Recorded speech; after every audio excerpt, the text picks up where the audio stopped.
back to my channel, guys, and welcome if you are new. Today I am thrilled to be part of Mandy in the Making's holiday dessert collab. So I will have her channel and the playlist linked below, so make sure to check those out. There will be an entire list of holiday friendly desserts, and I'm sure they will all be delicious. So make sure to check out those links after you're done watching this video. Today I'm going to show you one of our favorite holiday desserts. This is a chocolate cranberry magic bar. These are perfect to bring for any holiday occasion, whether it's a party or celebration. They are super delicious, easy to put together, and I'm going to show you at the end a really impressive way to display them so that your host or the guests that come to your house will think that you put a ton of time and effort into it. If you are new here, I would love it if you would consider subscribing to my channel. I do all kinds of lifestyle, motherhood, cooking, and cleaning videos, and I would love to have you join us. Without any further ado, let's jump in and I will show you how to make these delicious holiday treats. So for this recipe, these are the ingredients that you're going to need. Some all-purpose flour, some unsweetened coconut flakes, dried cranberries, powdered sugar.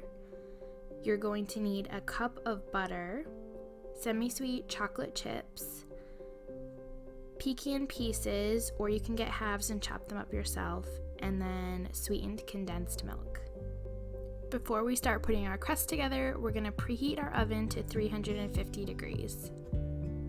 And I'm going to be using a 9x13 pan, which I'm going to line with aluminum foil, and then I'm going to spray it very generously with vegetable oil.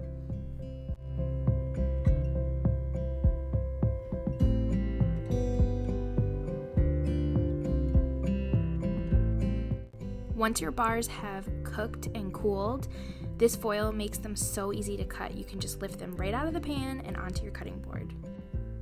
So first things first, we're going to unwrap our 2 sticks of unsalted butter, and you want your butter to be cold because we're going to cube it up, and then we're going to use a pastry cutter to cut it into our dry ingredients. So the way I cut my butter is I cut them into planks, and then I cut them into sticks, and then I cut them into cubes. So hopefully you guys can see how I cut it, and this helps with the cutting in process. It doesn't take quite so long since the pieces are already pretty small.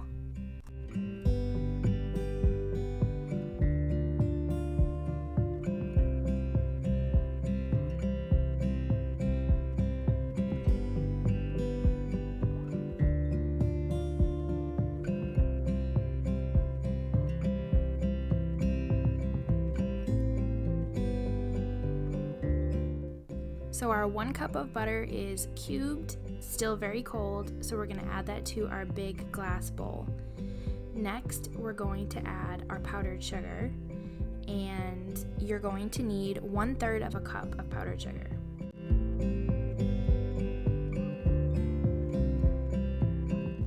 And I don't know about you guys, but I always manage to make a mess with powdered sugar.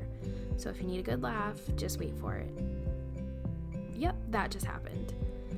So I cleaned that up, I added the powdered sugar in, and now I'm gonna go ahead and add 1 cup and 1/4 cup of all-purpose flour.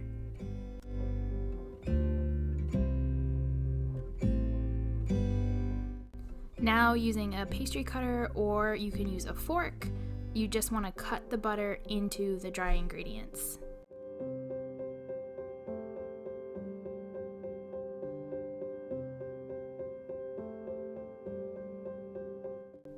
This part takes a little arm muscle and a few minutes, but you want to take the time to get the butter into a pea-sized consistency where it's really evenly incorporated.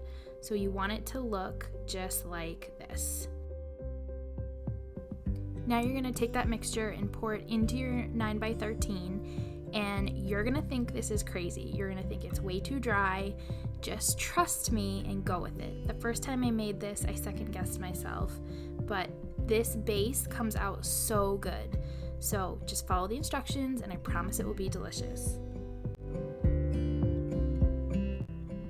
Now we're gonna pop this in our 350 degree oven for 12 minutes.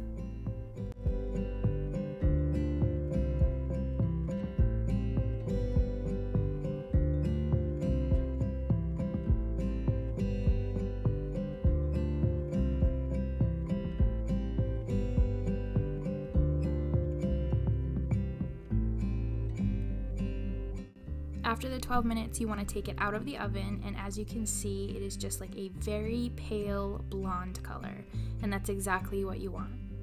Now it's time to add the toppings. First, we're going to add 3/4 of a bag of semi-sweet chocolate chips, and I've just made these so many times, I kind of know how I like these layered. You can add these toppings in whatever order you want. Next, I'm going to add my unsweetened flaked coconut, and it looks like a lot, but this is actually a really good amount and a good combination with the base and the chocolate. So you want to sprinkle that in an even layer.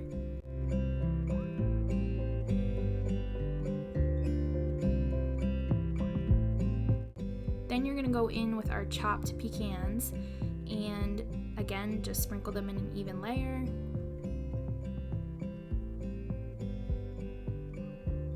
Now we're going to go in with our dried cranberries, and I've switched this up and made it with walnuts and cherries. Dried cherries are absolutely delicious, so you can try this with a bunch of different combinations. And then you just want to add the rest of the chocolate chips. And last but not least, we're going to add our 14-ounce can of sweetened condensed milk.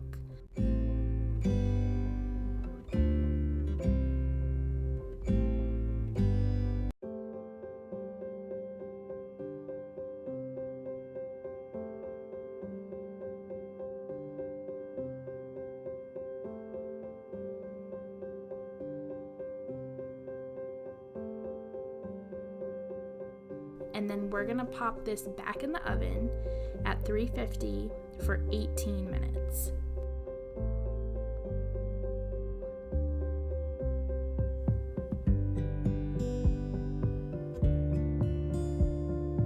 After 18 minutes, you want to take these out of the oven and you just want to let them cool. And don't worry, those pans on the stove have nothing to do with this recipe. I was just multitasking as usual and making dinner.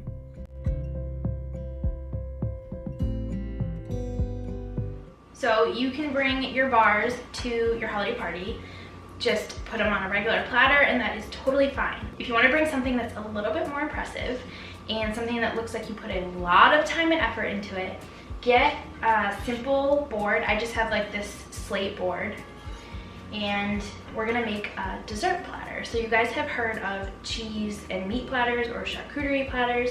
We're gonna do a dessert platter.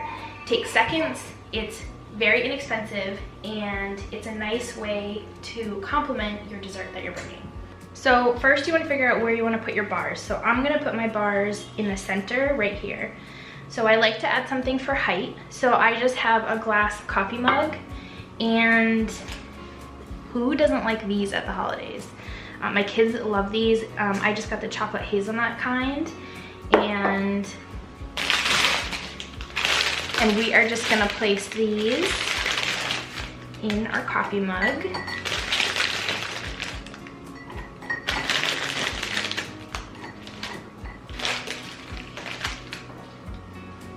Next, we're gonna add some fruit. So any dessert platter, fruit's a nice complement. So I have some blueberries, I have some washed and dried strawberries. This is something you wanna do with a little bit of time on your hands, just so the strawberries can dry. And we're just gonna place these around.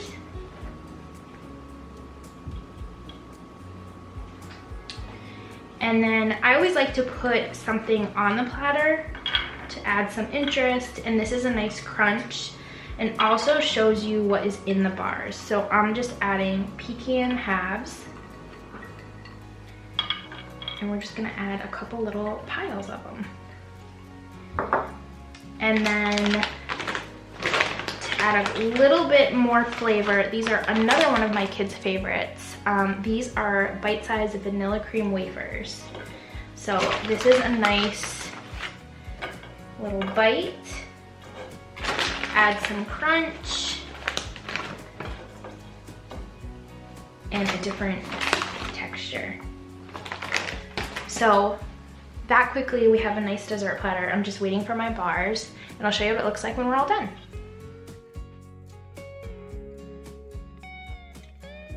So funny story, we live in New England, and I actually put these bars out on my porch to cool off because it was in the 30s. So they need to cool off for a couple hours, but then because we lined the pan with foil, it pops right out and makes cutting them so much easier. So we're just gonna cut these into squares and then add these to our dessert platter.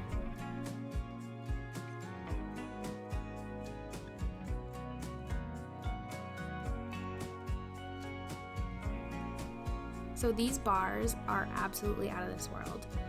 The base is this soft but crumbly cookie, and then you have the crispy coconut, the chewy cranberries, and then the sweet and creamy chocolate. It is such a good combination, and when you take the time to put it on this dessert platter, it's a real showstopper. This is a perfect dessert to bring with you for Thanksgiving or Christmas or any other holiday celebration. I know for us, we are a family of 5 and we are very busy, so a quick, easy dessert is sometimes just the thing that we need. Hopefully you guys enjoyed this video. Thanks so much for watching. Make sure you guys check out the playlist below with all the other delicious desserts that will be listed. And a big thank you again to Mandy for hosting this awesome collab. I think this is such a fun idea. Year after year, sometimes we bring the same things, so getting some new, fresh ideas is always welcome. So hopefully you guys enjoyed this video. If you did, give it a thumbs up and make sure you are subscribed to my channel. Hopefully we will see you in the next one.